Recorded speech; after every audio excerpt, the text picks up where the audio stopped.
Good morning students. Today we take the concept of solid angle. Our first question arises here that in the previous discussion on the electric field strength we need the concept of solid angle. From the previous lecture or from the mechanics book we have already discussed about the solid angle. If you remind that the solid angle is the space angle, it means that it is a three-dimensional as similar to the plane angle which is a two-dimension angle. So in two dimension we define the plane angle which is denoted by the symbol d theta is the ratio of the length of the arc which is denoted by dl to the radius r of the circle. So in mathematically we can write it as d theta is equal to dl upon r. Right? The angle is subtended at the center of the circle. In three dimensions we define the solid angle d omega which is equal to the ratio of the surface area of the given part of the sphere to the square of the radius of the sphere, that is sigma d sigma या d omega is equal to ds upon r square.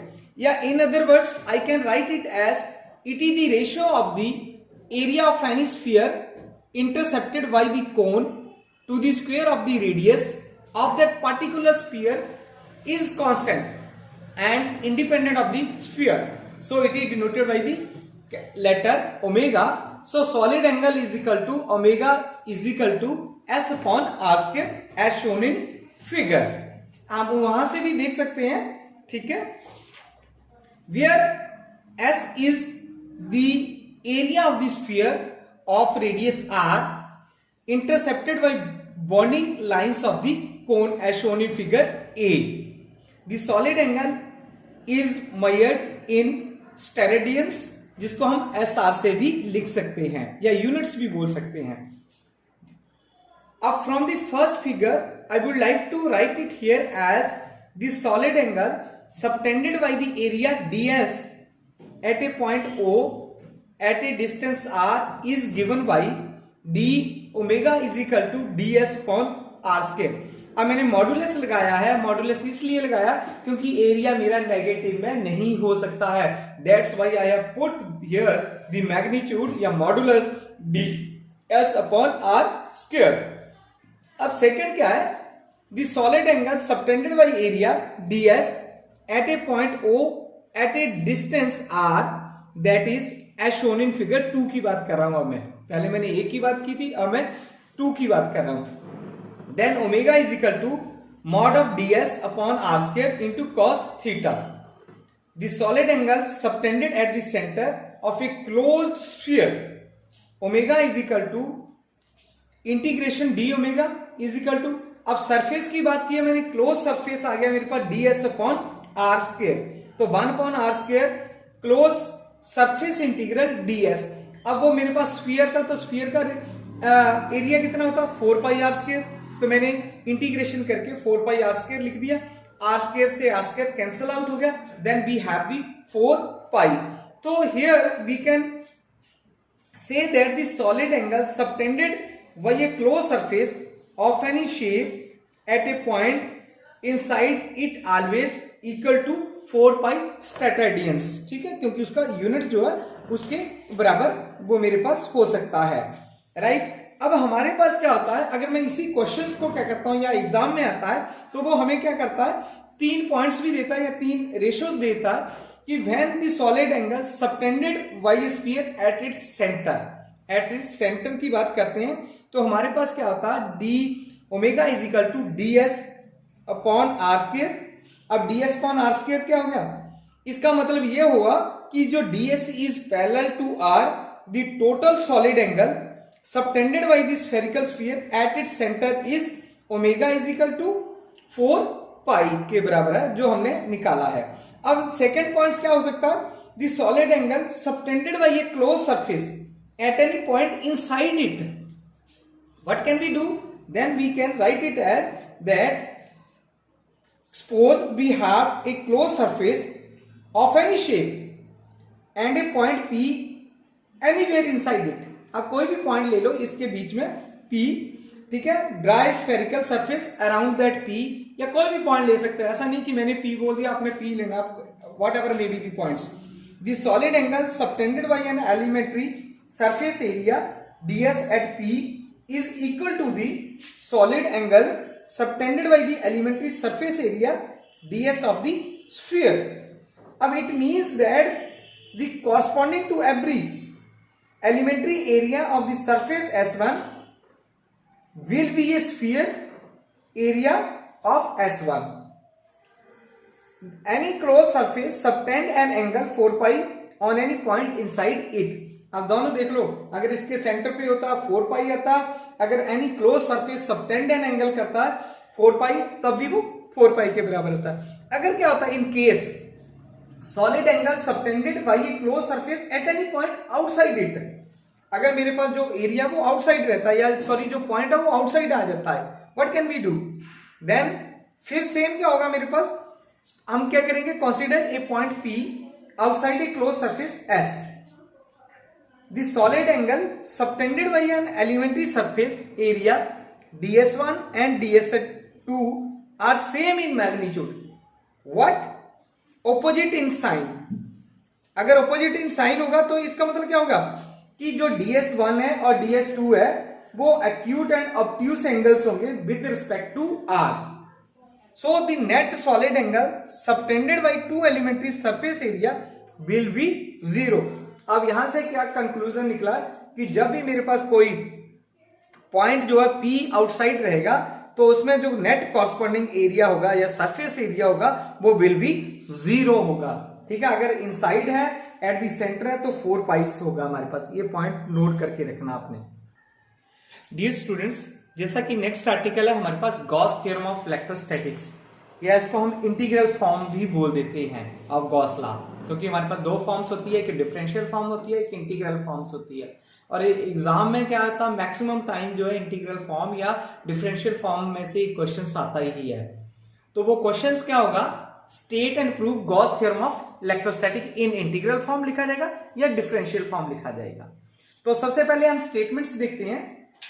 It states that the total electric flux through a closed surface is equal to 1 upon epsilon times the total charge enclosed by the surface when the medium is vacuum. अब total electric flux हमने एक word use किया, it means that the total number of electric field lines. Electric flux means here total number of field lines, right?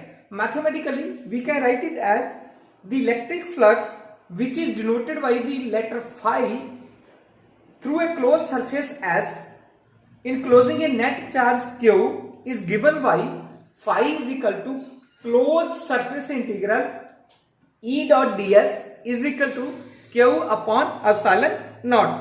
Let it be equation number 1. If the net charge Q is outside the closed surface, then the net charge enclosed by the closed surface is equal to 0, जैसा कि अभी हमने पिछले एक article में पढ़ा है. Okay, phi is equal to close surface integral E dot D S is equal to 0. This is equation number 2. अब हम प्रूफ करेंगे. प्रूफ में क्या है, consider a point charge Q inside a close surface S as shown in figure. The electric field intensity at an elements of area ds of surface having a distance r from q in vacuum is given by the relation E is equal to 1 upon 4 pi epsilon naught q upon r square into r cap, right? The electric flux through the area ds is given by d phi is equal to E dot ds. अब E dot ds इन vector form से अगर मैं इसको modulus में लेता हूं, dot product हटा देता हूं, हमने ये +1 में पढ़ा कि जब भी डॉट प्रोडक्ट हटा देते हैं तो हमारे पास क्या होता है, E into ds cos theta इन फॉर्म्स में आ जाता है। अब मैं एक्सप्लेन नहीं करूंगा कि भाई we are taking here e dot ds को e ds cos थीटा क्यों लेते हैं। Okay, 1/4 pi epsilon naught q अपॉन r square ds cos theta, right. q upon 4 pi epsilon naught एक साइड लेके बाकी दूसरी उसमें रख दिया, रीअरेंज किया मैंने सिर्फ एलिमेंट्स को। ds अब वेक्टर फॉर्म्स इन मॉडुलस, क्योंकि एरिया हमने पहले भी पढ़ा कि एरिया ऑलवेज इन पॉजिटिव से रहता है, नेगेटिव में नहीं हो सकता है। Then we can take it as a modulus into cos theta upon r square, right. Where अब d phi is equal to e dot ds is equal to q upon 4 pi epsilon naught into d omega. अब d omega अभी हमने solid angle पढ़ा, उसका relation हमने use कर लिया, d omega is equal to ds modulus cos theta upon r square, उसकी जगह वो वैल्यू रख दी हमने। Then phi is equal to या electric flux is equal to close surface E dot ds is equal to q upon 4 pi epsilon naught. अभी हमने पिछले आर्टिकल में क्या पढ़ा, उसकी वैल्यू पढ़ी थी, तो कितनी वैल्यू आ जाती थी 4 पाई, हमने वही वैल्यू पुट कर ली, 4 पाई से 4 पाई कैंसिल हो गया, then we have q upon epsilon naught. This is called the Gauss law in electrostatics.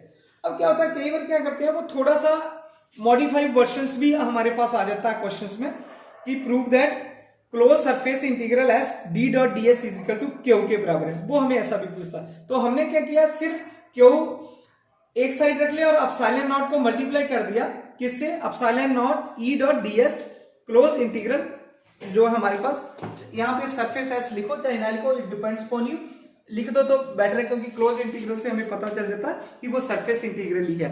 अब रिलेशन क्या, epsilon E is equal to किसके बराबर था, d, that is called the displacement. Then d dot ds is equal to q, ये भी हमारे पास एक modifying forms होता है।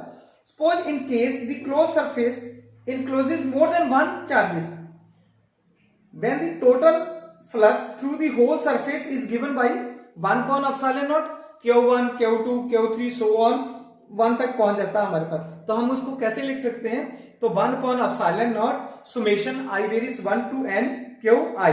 if the net charge enclosed by the surface is 0, then the electric dipole is enclosed by the closed surface is equal to 0 if the point charge q outside the closed surface s, then the inward flux is equal to the outward flux। अगर outward flux के बराबर हो गया तो क्या हो गया, is equal to 0। अब यहां से हमारे पास 2 पॉइंट जो है नोट करने वाले हैं, 2 या 3 पॉइंट जो वो बहुत इंपॉर्टेंट है, kindly note it at the outward electric flux through a close surface is taken as positive, inward electric flux through a close surface is taken as negative. एक मोर इंपॉर्टेंस क्या है कि जो net electric flux through a close surface होता है वो independent होता है किसके, size of the close surface के। द लास्ट जो मोस्ट इंपॉर्टेंट पॉइंट्स है कि the net electric flux through a close surface is directly proportional to the net charge enclosed by the surface, क्योंकि देखो d dot ds directly proportional to q है, क्योंकि जितना d बढ़ेगा उतना ही q बढ़ेगा, या जितनी e बढ़ेगी उतनी ही q वैल्यू बढ़ेगी। तो this is whole about the Gauss theorem of electrostatics या integral form of Gauss theorem of electrostatics.